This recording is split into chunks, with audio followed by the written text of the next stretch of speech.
Bisa keluar melalui pintu kuno, sebagian besar sudah pergi, hanya mereka yang lebih lemah apalagi karena sudah ada 2 segel emas di token iblis abadi kuno di tanganku.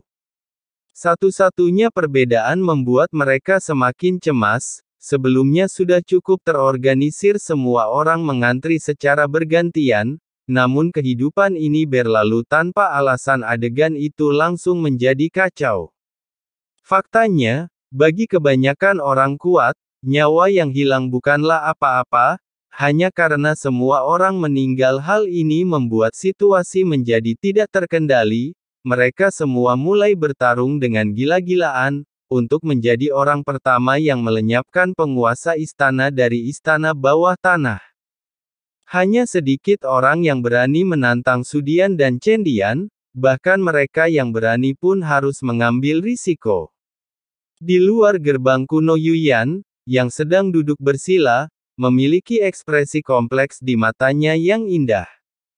Menyaksikan sejumlah besar angka keluar darinya dan perubahan yang terjadi saat ini, tampaknya bahkan Yuyan tidak memikirkannya, apa yang sedang dilakukan orang ini. Terus lakukan ini, aku khawatir gerbang kuno itu akan dihancurkan olehnya.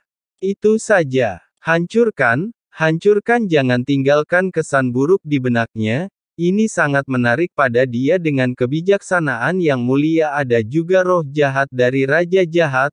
Dua kepribadian berbeda ini bisa muncul dalam diri orang yang sama. Lucu sekali, si bodoh itu, Sukiantai. Saya pernah dipermainkan oleh atasan Anda.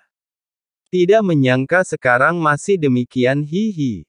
Sepertinya semua yang terjadi di dunia yang luas ini, Yuyan bisa melihat semuanya. Demikian percakapan antara Xiao Yan dan Sukiantai. Tentu saja, itu tidak bisa lepas dari pandangan Yuyan. Sayang sekali dia mengira Sukiantai akan membunuhnya. Aku akan mengambil tindakan ketika waktunya tiba.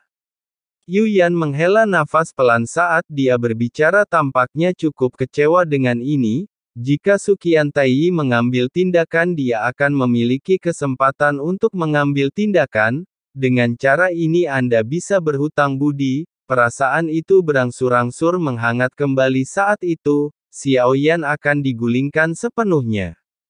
Pikirkan ini, wajah cantik Yuyan memerah seolah-olah hal ini sudah dilakukan. Dunia Taiksu di gedung kotak hitam. Sukiantai perlahan keluar dari kristal transparan dan berisi cairan, matanya menunjukkan pandangan berpikir, klan dewa asli. Ada petunjuk bagus tentang orang ini. Namun, Yu Jian tidak menyadarinya saat dia bertemu dengannya. Mungkinkah Jiu Zai, setelah menyelidiki Poison Pill Jade Sleep, menemukan anomali dan memasukkannya ke dalam Suyu? Jika itu masalahnya, ruang khusus Suyu benar-benar tidak bisa merasakannya, tapi tidak apa-apa. Tidak peduli apakah Anda 9 atau tidak, setidaknya untuk sekarang menerima slip dan token giok lainnya. Cukup untuk mengunci Anda kapan saja, lain kali Anda memasuki alam dewa kekacauan.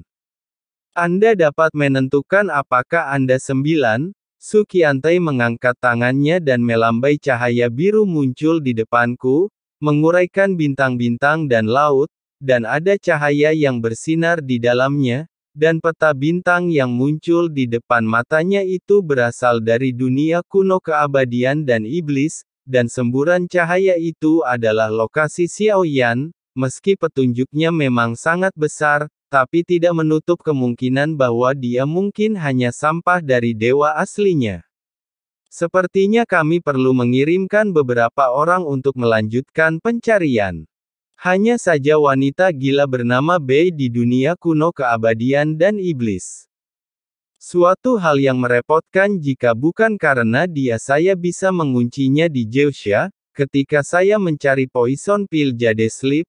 Kata Sukiantai. Ada ekspresi kebencian di matanya, sepertinya dia juga punya ingatan yang buruk. Saya benar-benar tertipu oleh tipuan wanita gila ini, penuh kebencian. Sukiantai menjadi semakin marah saat dia memikirkannya. Kepalkan tangan Anda dan banting ke atas meja, waktu platform batu di depanku runtuh, peta bintang yang muncul juga tersebar. Namun seseorang segera datang untuk memperbaikinya. Angka-angka ini memiliki mata yang kosong, wajahnya sedingin kayu seperti mayat berjalan. Pada saat ini, ada seorang wanita sedikit terhuyung ketika jatuh menyentuh kaki Su Qiantai. Ekspresi pria itu tiba-tiba menjadi gelap lagi. Apakah kamu, cangkangnya, juga ingin memberontak? Su Qiantai memarahi dengan marah. Dia mengangkat kakinya dan menendang wanita itu. Bang! Sebuah ledakan. Bagaimana wanita ini bisa menahan tendangan marah Su Qiantai? Kepala dan tubuhnya meledak seketika, berubah menjadi potongan daging yang tak terhitung jumlahnya. Su Qiantai, yang memiliki wajah muram, sepertinya menyadari bahwa dia telah kehilangan ketenangannya. Setelah menarik napas dalam-dalam beberapa kali, berjalan saja ke kursi batu di samping. Saat aku duduk, sosok di kursi batu itu menjadi lebih lembut, membungkus tubuh Su Qiantai. Perasaan lembut dan nyaman ini itu juga membuat suasana hati Su Qiantai yang marah menjadi lebih tenang. Deng deng deng. Tepat setelah suasana hati Su Qiantai sedikit tenang, tanah halus seperti cermin, ada langkah kaki yang tajam. Yuer, bagaimana kamu bisa datang? Mata tertutup Su Qiantai buka perlahan, melihat sosok tinggi di depanku mengenakan mahkota emas ungu. Ekspresinya cukup acuh tak acuh. Su Yue telah bertemu ayahnya. Qianying membungkuk dan memberi hormat. Taixu kembali mengalami perselisihan sipil.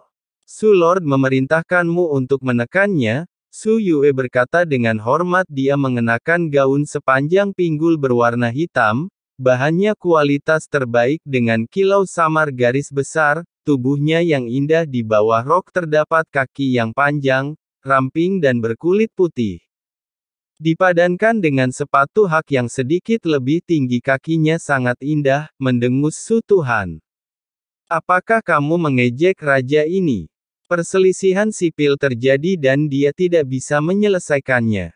Su Qiantai, yang amarahnya baru saja mereda, kemarahan muncul lagi di wajahnya. Bukannya dia mengirimkan rambutnya ke sosok cantik di depannya. Tapi dia tidak puas dengan orang bernama Su Zhu ini. Ayah, saya bisa mengurus ini atas nama Anda. Dengar ini Su Qiantai memandang Su Yue. Kemarahan di wajahnya sudah banyak mereda. Itu saja Yuer, kamu adalah putri ketiga Taixu Master Virtual. Mempersulit ayahnya, maka itu akan menjadi sesuai keinginannya. Hanya saja, tidak akan memakan waktu lama. Dia tidak akan bangga. Saya pasti menderita banyak keluhan. Su Qiantai menghela nafas dalam-dalam.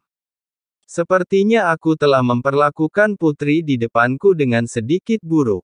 Mata penuh cinta dan ketidakberdayaan. Ayah, jangan khawatir, saya baik-baik saja. Su Qiantai memandang Su Yue. Dia tahu karakter Nizi, bahkan jika ada sesuatu tidak akan memberitahunya juga. Ayah, aku mengatur agar kamu memasuki dunia sensi. Jika bukan karena dia, aku tidak akan memaksamu untuk kembali. Anda tidak akan dikirim olehnya. Jangan khawatir, rencana untuk menjadi ayah cepat atau lambat, tahta akan diperoleh kembali. Mata Su Yue bersinar dengan warna yang rumit setelah mendengar ini.